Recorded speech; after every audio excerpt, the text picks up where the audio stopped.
recruiter silence. This is a big one. In fact, I'm having chats as I sit here from our listeners saying, talk about recruiters. So we're going to get to recruiters, guys. All right. And the letter that I received around this was like this. Dear Tony, I've been in the job market for 4 months now, and my experience with recruiters has been terrible. I've put a lot of time into crafting my cover letters, polishing my resume, and pushing it out, and I hear crickets. What gives? Are recruiters truly incapable of providing real feedback? Most important, how can I work with them more effectively? And this one is signed Michael.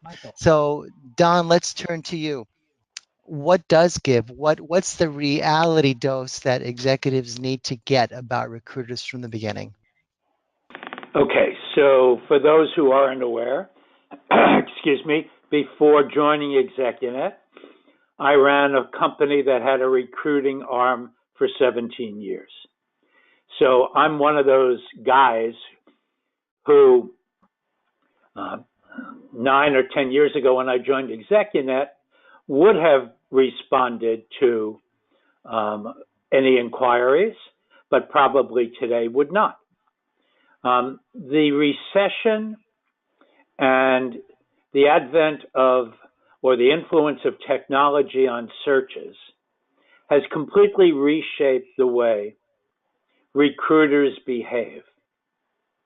First of all, I would say half the recruiters were eliminated by sites like LinkedIn. Why would they pay me the exorbitant fees I used to ask to place a candidate when they could find those same candidates by doing keyword searches online? So there are fewer and fewer and fewer recruiters. Most of them specialize in a particular area or particular level or a combination of both. And unlike the good old days when recruiters would have file cabinets filled with resumes, they no longer are collectors of resumes. And so unless they have the specific job for which you are the perfect candidate, they're probably not going to reply to you. So what's the key to the recruiter kingdom? It's really a very similar key that I would give you to, for those of you who are compelled to continue to apply to jobs online. You need to get an introduction.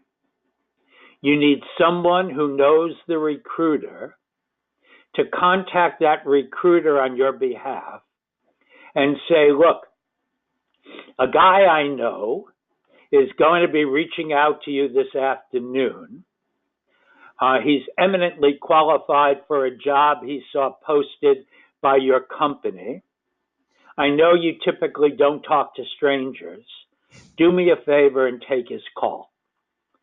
That's the only way that I have found to get around recruiters who don't respond, and or instead of applying to jobs blindly online or like cold calling, if you find a company that you're interested in and it has a job posted, find someone you know who knows someone in that company to get you in the back door.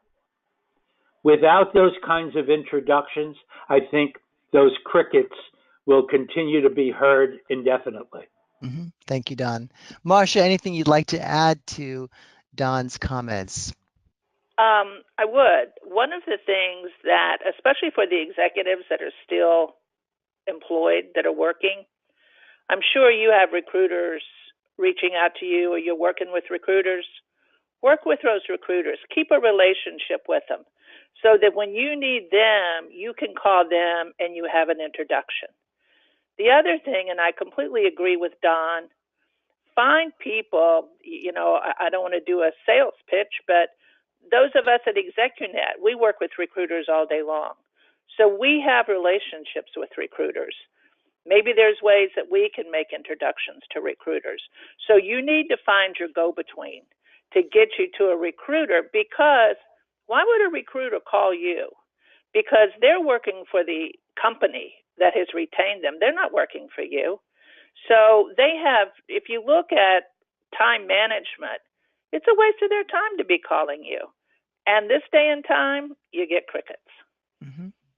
So I would say work on those relationships before you need them.